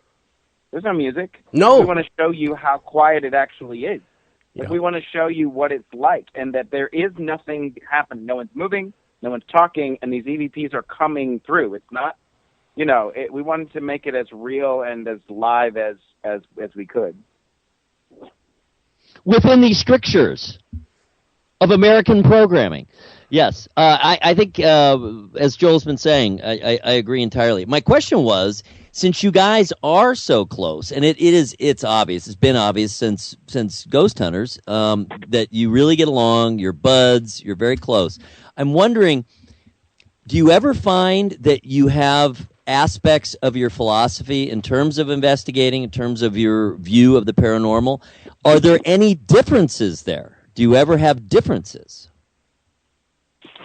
Yeah, I would say so. I mean, we don't have not major differences usually, but I mean, we discuss everything. So the second one of us has a reservation about something, we instantly talk about it.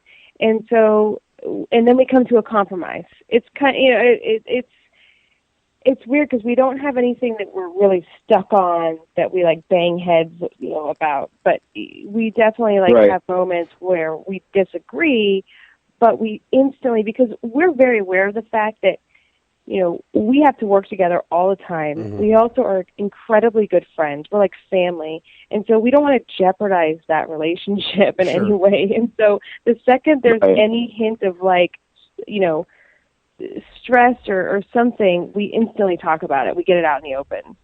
Yeah, and I think that actually helps us because, we obviously we're two different people. We each are thinking hopefully along the same lines and we're trying to get to a conclusion to help these families, but she may know something or say something that actually helps us get a little bit further, and so will I. And so we each know how to give and take in terms of investigating and learning and trying new things because we appreciate each other as colleagues and as friends. And I think that actually helps us because we're not afraid.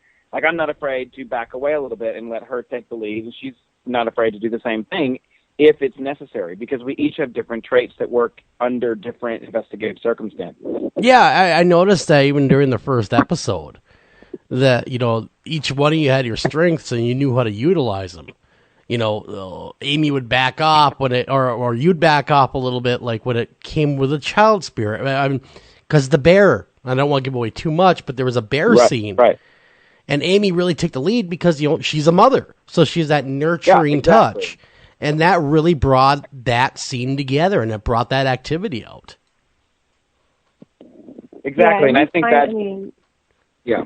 Go ahead. Go ahead. No, go ahead, Adam. No, you go.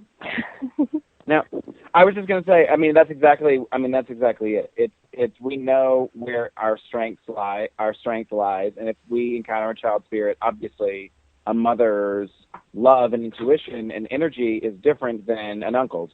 So it's let's let her talk for a minute. Let's her figure it out, or vice versa. If it's if I need to sit down with some of the kids, some of the younger, the older adults, like teenage kids, and talk to them. I'm really good at that. She's really awesome at talking to, young children, 4-year-old, 5-year-old kids, and really getting to what they want to say without mentioning the G word, without mentioning ghosts, without scaring them. She just knows how to do it because she has a 4-year-old, and I think that it's great. Oh, I would agree. Have you guys? I'm just to pursue it slightly further, just because it interests me. Can you think of an example? We'd love to hear. Of course, process is fascinating. Can you think of an example of where you'd had some kind of disagreement or conflict, and then worked it out and compromised it? I don't know, Adam. When have we ever had a disagreement? I can't think of one time. I don't. I mean, I would say, I'm trying to think. I'm literally. That's the hardest probably question that anyone's asked us during this. Sorry about that. I know, because I know that it's happened, but I know that it's happened. But don't worry about it. Mentally blocked it out. It really, and it doesn't have to be a huge issue. It could just be a matter of approach or technique. I think there are times when, one of us will want to do more EVP work and the other will want to do something a little different, or maybe we want to get more research and one of us wants to go back in. And I think that they're small. If we do have disagreements, they're very small, and they don't affect us in a way where we're going to dwell on it. Clearly, we can't think of one. So it's something that we don't dwell on, because really in the end, it's not about us. It really isn't. It's about the family. So it's what's best for the family and what's best for the spirit world, and how do we help these two things.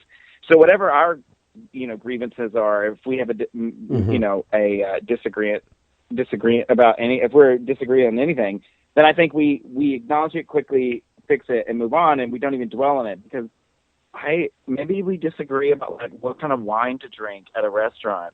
Sure. I mean, maybe that's the biggest thing that's happened. No, I like red. She likes white. Well, sure. That's probably the best thing I can think of. And you compromise on rosé.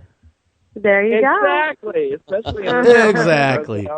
I'll take a Budweiser, please. Thank you. Exactly.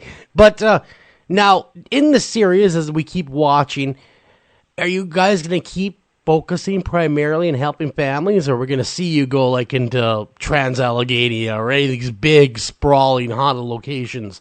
Or is it going to stay, like I said, somewhat family-oriented, helping smaller families with their issues? Well, for this season, it's all families in their homes. But, we've discussed the idea, what happens if somebody feels like their family member is haunting one of those locations, sure, or has a tie to one of those places. So we could at some point end up in a place like that. So, we definitely haven't written that off. But the real goal is to help families. And Gotcha. So wherever that takes us, so be it. Gotcha. At the end of the day, it's, like you said, all about that helping hand. How many episodes is this first season? 8. We have 8 episodes filmed. How did you pick the locations? How did you find these families? They came to us. We had hundreds of submissions, and then Adam and I, we kind of vetted them to begin with, and the ones we were really interested in, we put together in emails and lists, and then we sent them to our production company, and they assisted us in contacting them and getting more information and kind of compiling reports on each family. And then we all got together, and we literally had them all laid out, pictures of each family, their story, and we kind of picked which ones we thought were the most desperate and needed us the most. Okay, well, like a report of the family, who they are, the inner workings, or their story. All of it. It was, here's family A. It's, a husband, a wife, and their 2 kids. And they live in this town, and this is their house, and this is their history, and these are the claims these are the things that are happening to them every day, and then here's family B. It's Gotcha. a woman and there are 3 kids, that kind of thing. And so we would look at them all and kind of measure the level of how much they needed us. You almost had to triage really it. The most important thing. You had to do paranormal triage. Figure out it really who was. first. It took us the whole day. Yep. Yeah. It was difficult to pick. And then, also for our own safety, there were background checks done to make sure no one, because we are going into their homes. We don't know. Yeah, exactly. We don't know. We interviewed them on the phone. We know their story. We know a lot about them, and we know their situation, and we want to help them, but obviously our safety comes in mind, and so there was background checks done and to make sure no one was, absolutely out of their mind. Yes. And I think it was hard to pick. It was really hard to, pick which families, because unfortunately we only had, 8 episodes, and we could have helped, 30. We could have helped 30 families, really. Yeah. Well, and there are more seasons to come. You know what I mean? Yeah. So we will see how this develops. We got to run a break, everyone. When we come back, man, oh man, more ghost talk. Well, it's going to get good now because we're going to talk about evidence when we come back.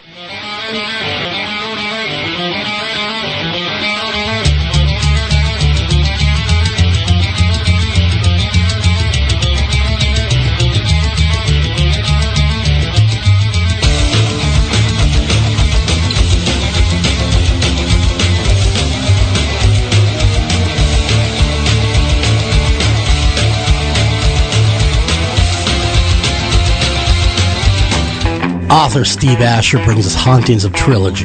Steve's first book, Hauntings of the Kentucky State Penitentiary. This first installment of the trilogy tells us the tale of the Kentucky State Penitentiary and why it's so haunted. With every turn of the page will be something new and terrifying. Pick up Steve's new book, Hauntings of the Kentucky State Penitentiary at Amazon.com, Barnes & Noble, and all better bookstores everywhere.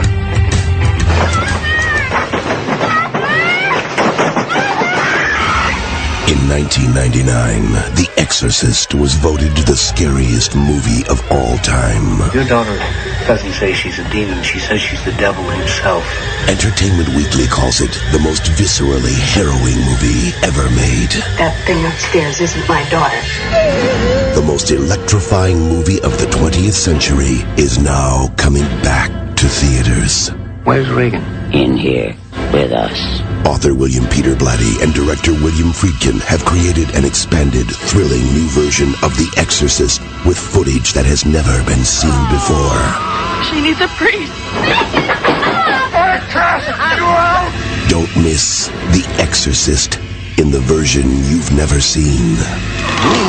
Possessing theaters everywhere. Rated R, under 17, not admitted without parent.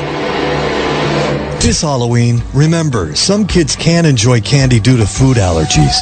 That's why there's the Teal Pumpkin Project.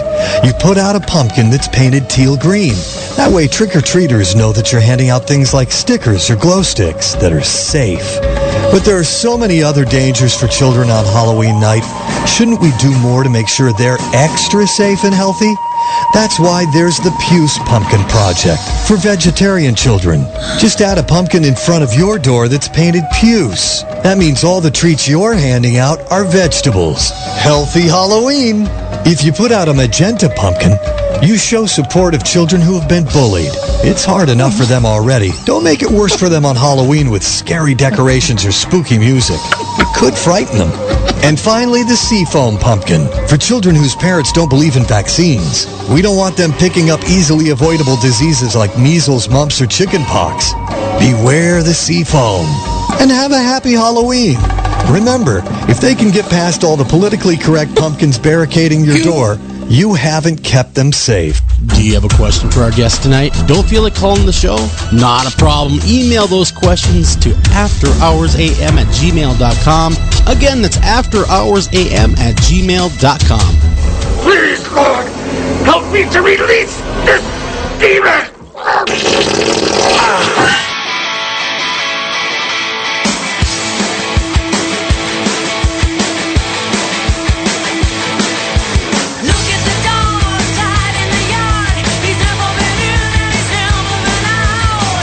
He's afraid to love, he's afraid he'll die.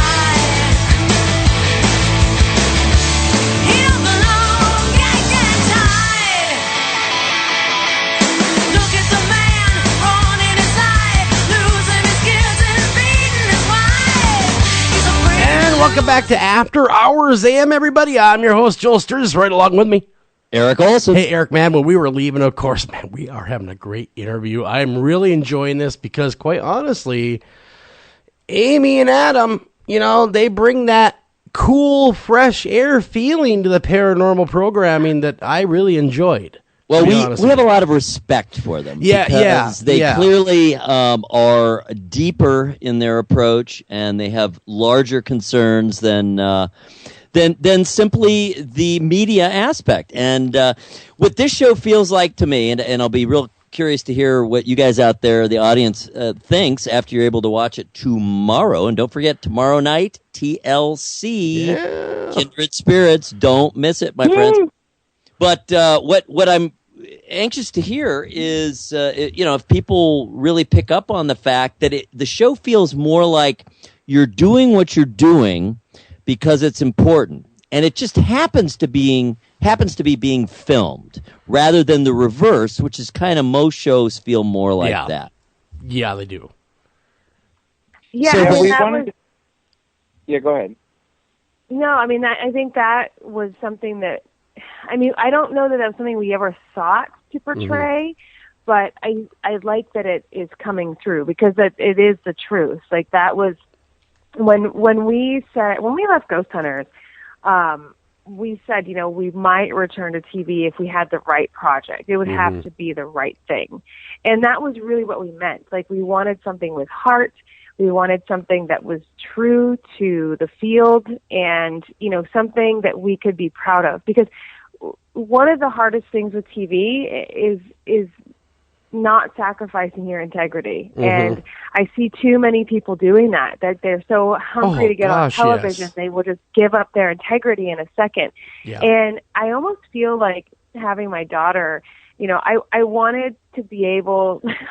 I wanted a show that I just knew she would never be embarrassed by, if that makes any sense. That wasn't like my full motivation, but I thought about it and I was like, I'm proud of this. Like, I'm proud that, Charlotte has this and she can watch this and that's her mama, And Ghost Hunters, the show Ghost Hunters, and you both should be very proud of being on there, was the first. It was the founding show that really hit the air, that started the craze, so to speak, of ghost hunting. And really, you guys did really well in there, and I'm really glad to see you guys back on TV. Now, what kind of evidence or what kind of instruments are you guys utilizing? Because I saw the bear. I'd never seen the bear before. But, because a lot of people in the paranormal, a lot of people listen to the show, they enjoy hearing about the equipment that's being used. You guys utilizing anything new and awesome that you never used before? We use a lot of use a lot of the equipment that we trust. Sure.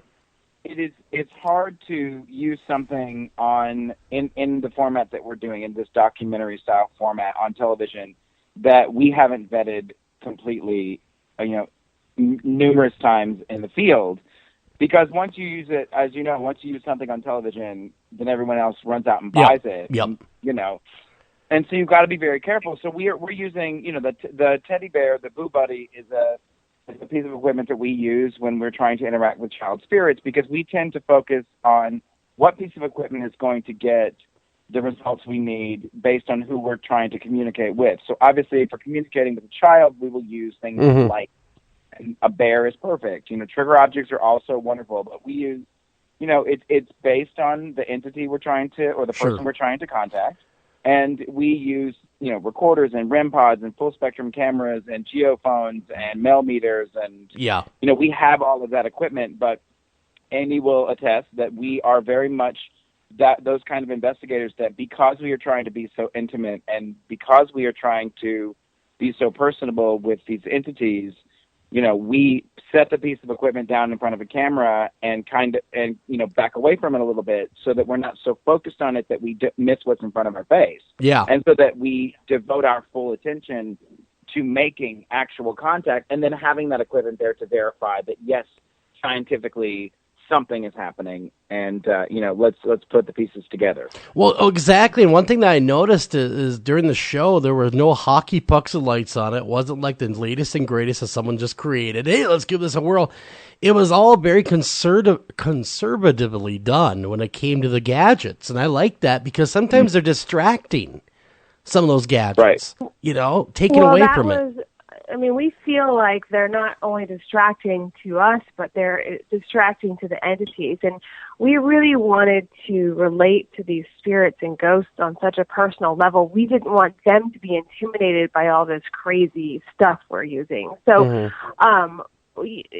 we do use, what everybody is using, and then we also try to bring in, like, we have some pretty crazy new stuff that people haven't seen before that you'll see in the episodes. But we did it in a kind of, like you said, a very conservative way, not in a way that was threatening to them, because it's so important that they feel comfortable interacting with us. We also do a lot of kind of weird experiments that you'll see. Not weird, but maybe weird, groundbreaking. We think outside the box a lot as far as how we use equipment, Mm-hmm. and so you'll see that in action too. Well, another thing that I've noticed in the paranormal community, and maybe you guys could speak to this, is the lack of evidence scrutiny anymore. They flash a picture and it goes right from the camera up to the internet claiming it's a ghost.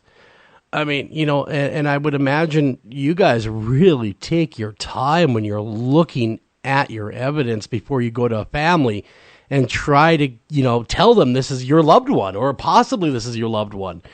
I mean, how many hours of evidence analysis do you guys do? A lot. And we try to do a lot of real-time analysis. So we will review things right there, because we want to kind of, the problem is that we investigate for hours, and then we go and we sleep for, 20 minutes or something. It feels like nothing. And then we're up again reviewing our evidence and researching and then getting back at it. So we do a lot of our evidence review in the moment. We'll do an EVP session and we'll listen to it right away. Sure. And so we'll get that evidence right then. But we are very hard on it. Even anything that we might capture in the moment that we're excited about, we listen to it again the next day and make sure that we heard it, because you know how it is at 4 a.m. Your brain is not operating correctly. Yeah, no, it's not. It is not. Red Bull can only do so much for you. Exactly. So we do. We scrutinize it, and there is so much because we run so much, and it's just the two of us. Yeah. Before with ghost hunters, there is something to be said for a large team, 6 or 7 people, because you can run equipment all night long, all over the place, and people are going to be there to review it. But it's just Adam and me, and so we learned how to operate on very little sleep. Yeah, the evidence doesn't shrink because there's only 2. It just makes you more. Yeah. Hey, I know you don't want to give away too much, but we'd love to hear maybe what some of the themes are that are upcoming, some of the issues that you deal with this season. Oh gosh, we have some crazy ones. We have a woman who feels like her mother has passed away and hates her. We have another woman who her grandmother passed away after having not spoken with her for years. We have a family who they don't really know who it is. They think and hope it's the wife's mother, and we have a father who is hard as nails, never believed in any of it ever, and then had an experience and was like, I'm not crazy, and I am a hardcore skeptic, and I saw something crazy. So it's like, it's people that don't really know. I mean, they don't know. They don't know what it is. They're all at their last sure. Last bit. You're the last place they're turning to for help, kind of thing. Help us, please. Tell us we're not crazy. Help us out here. Yeah, exactly. And that's why the show also so special, because you're again, it's been a hallmark during the whole show it's people helping people. You're helping them, and then of course you're helping the person's passed over. And so it comes together to be mutually beneficial for all parties. Yeah, and that was important to us, that we that people realize it wasn't just the live people that need help. The ghosts need us too. They need that recognition. They need that humanity kind of brought back to them. And especially in the paranormal world, a ghost isn't always something to go to when you're looking for a thrill. That's a real person. That's somebody's family that you're dealing with.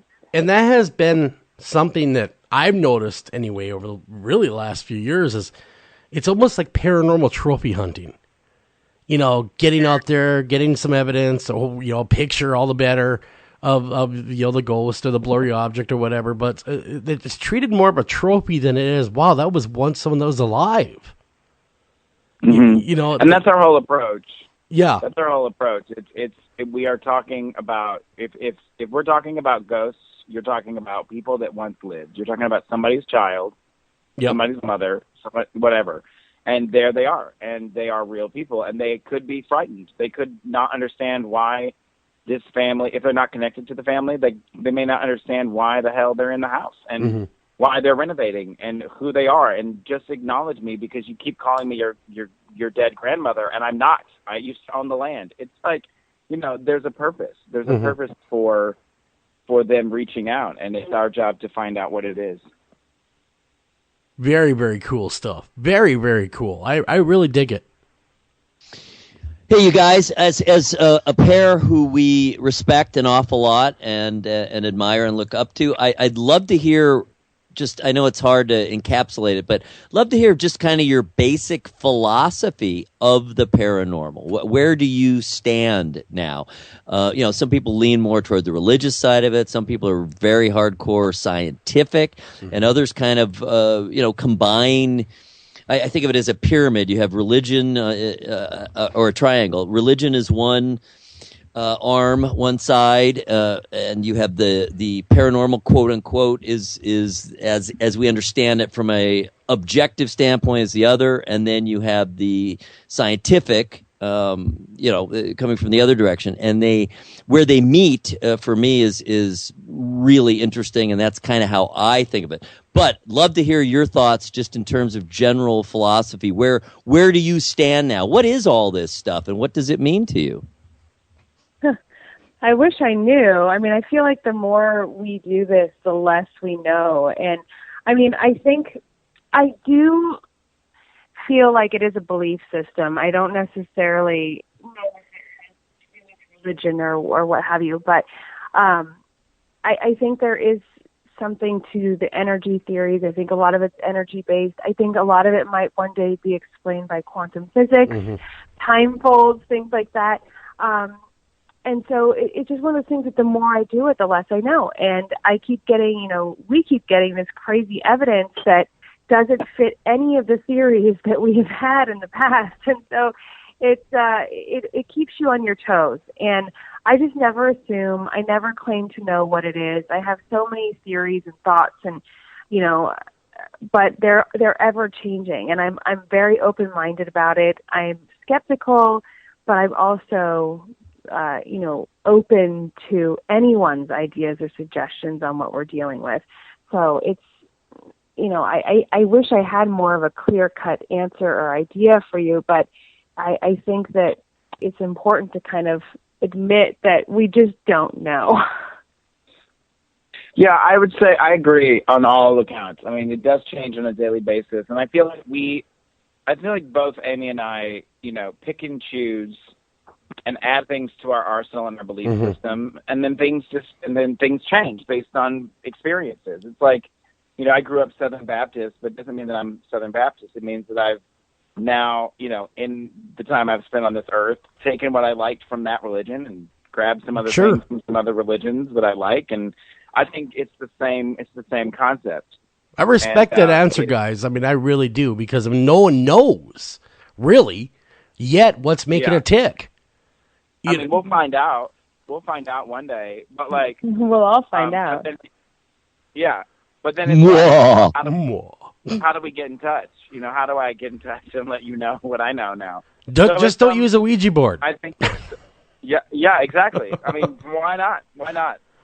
But I think it's each person creating, their own theories, and they change on a daily basis for sure. Well, I think you're absolutely correct. I think we're all free-flowing individuals, and as our experiences evolve, so do we. And so our minds have to change, and we have to be flexible enough to change with them. In our feelings and our thoughts, and also be open-minded enough to admit when you're wrong too about a theory. We never. I mean, we are experts in a lot of things, but I think one thing that I love about being able to do Kindred Spirits and being in charge and being executive producers is we literally we know when to admit we don't know the answer, and we aren't child psychologists. So if we need to bring a child psychologist in, we're going to bring one in. If we need to bring in a therapist or a grief counselor, we're going to bring one in, because it's not about us. Again, we are not afraid to admit that maybe we don't know the answer. Maybe Adam, we're not the expert of what the next step is. So let's get someone who is. You know what? Your show has zero ego in it. Thank God. And that's saying a lot, because there's a lot of shows out there that are ego-driven. Come scratch me, demon. None of that happened. And I got to applaud you for that, because it's easy to fall into sensationalism. It's easy because it's easy ratings. You guys did pure paranormal television, in my opinion, where you stopped everything for a minute and you said to everyone, wait a minute here. It's about helping people. Let's get back to that. And that really meant a lot to me to see that happening. Again, that we're back to helping others, not just trophy hunting. Yeah, well, that's, it brings us back to one of your original questions. It's like, we both were like, we only want to do something on this kind of platform, again, if it is beneficial and if it's something that people need to see. And I think people need to see this show because it's more in-depth. It's what you do in an investigation. The research that we do, the countless hours of research alone, is something that really is never shown before. And I think other families who may be having experiences can watch and learn from that and be able to kind of assess their own situation, because these cases that we're doing could be you. It could be your home. It could, it happens on a daily basis. We get stories all the time. So I think it's one of those things that we're very proud of, and we're glad it's finally about to be birthed into the world, if you will. And I'm excited to see if that baby cries, and I think it will. I think it's going to cry. I think it's good. It on the butt. That's right. Smack it around a little. Smack it around a little bit, name it, and call it a day. Give that baby a whack. That's right. Give it a little smack on the butt. Nothing says love like smacking it right away. Hey, before we run out of time, because this, as always, when we talk to interesting and super cool people, time flies. Amy, love to hear a little bit about Strange Escapes. We need to let people know about that. Yeah, I mean, Strange Escapes is it's a company that I started a couple years ago now that really kind of marries travel with paranormal investigations. And the whole idea behind it was that I loved kind of visiting these crazy locations all over the country, all over the world, really, that were haunted. And I realized a lot of other people like to go to those places, too. And so I started Strange Escapes so people can come along with us. There's a lot of paranormal experts that go, and we do lectures during the day. We have meet and greets, cocktail parties, tours, adventures in these locations, actual paranormal investigations, entertainment. It's a paranormal vacation. That sounds like a lot of fun. Man, I want to go. We love it. Sign me up. I'm so going. Well, we have Mount Washington coming up in a few weeks. We're going to Gettysburg in December. We have the Queen Mary coming up. How about the Bahamas? Leaving. Come on, get one over the Bahamas. Yeah, well, this is going to Bermuda. That sounds like a lot of fun. Strange Escapes. What's the website over there for Strange Escapes? It's strange-escapes.com. Very cool. I'm going to check that out. Now, I know that we're only a few days away from Halloween. We're exactly, 11 days. Really, really quickly, we only got a few minutes. Can you guys tell me your scariest paranormal experience? Oh, gosh. Most freaky. Well, as you know, it's hard for us to get scared by ghosts, but there was a time when Amy and I were investigating at a prison, and we were getting ready to go back in, and I think their camera guy was changing batteries. This was back in the day, and we both were standing at the entrance of this prison, and we hear this crazy, crazy sound coming from like just inside the door where this office was. And we had no idea what it was. So we like slowly creep in to find out what this is. We like get mini DVs going, get cameras going. No camera guys following us at this point. And we slowly walk into this office, and we get really close to the door. And all of a sudden, this giant raccoon like pops its head out of the garbage can after eating this piece of pizza. And we jumped down a flight of stairs and scaled and like left. Animals are terrible. Always the living. It's always the living. I know. I mean, mine. Okay, I will pick a paranormal experience that actually frightened me. And it was actually last year. It wasn't too long ago. It was at a Strange Escapes event, and we were in Gettysburg. And oh yeah, when you do these things so often, you do kind of let your guard down a little bit, and that's what I had done. I was exhausted. I had been running this thing all weekend, and we were doing the VIP ghost hunt at the end, and so it was just Adam and myself and like 10, 15 people who were the VIPs that we were investigating with in the old orphanage in Gettysburg. And so I'm standing in front of this whole group of people, and we're investigating, and we had lined K2s up on the floor. And all of a sudden, this row of K2s, they just start lighting up like something's walking through them right toward me. They're just like, ding, ding, ding. And I'm like, oh, that's interesting. And right when it gets to me, all of a sudden I feel somebody, a big hand, just grab the side of me and pull me over. And I like jumped and I looked, I assumed it was Adam or somebody. And I realized there was nobody near me. And I had just jumped and freaked out in front of all of our guests. And I like screeched and I ran across the room because it was just so. It was so crazy. That is creepy. Grabbed me and yes, and then Adam saw a shadow sprinting toward me at the same time. Whatever it was. Oh, Amy, I would have peed a little. To be honest with you, that would have happened to me. I will say I made it across the room and I sat down and my heart was like just pounding out of my chest. Like it was just. It wasn't that I was necessarily frightened. It just caught me off guard. Sure. So the adrenaline. We went back there. Yeah, it's the adrenaline. We went back there recently to film a promo for this year's event, and I walked in there and I found myself a little hesitant because I remembered, and I had brought Charlotte with me, and I was like, should I bring Charlotte here? I hope nothing like grabs at her.